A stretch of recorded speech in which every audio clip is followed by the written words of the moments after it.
why human being is so precious to Allah, so important to Allah, we will understand if we know how Allah created.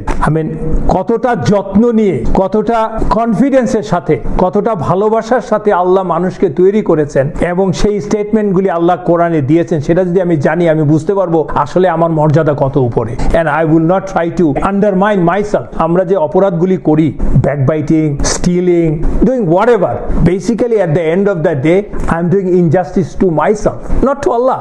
আল্লাহকে সাথে injustice করার ক্ষমতাই আমার নেই। আল্লাহ is so powerful, so big, so great. Actually আমি আমার নিজের প্রতি ইনজাস্টিস করছি। তাই আমি যদি জানি আল্লাহ আমাকে কোন মর্যাদা দিয়েছেন, তাহলে আমি ওই ইনজাস্টিস করার আগে at least I will try to think about it.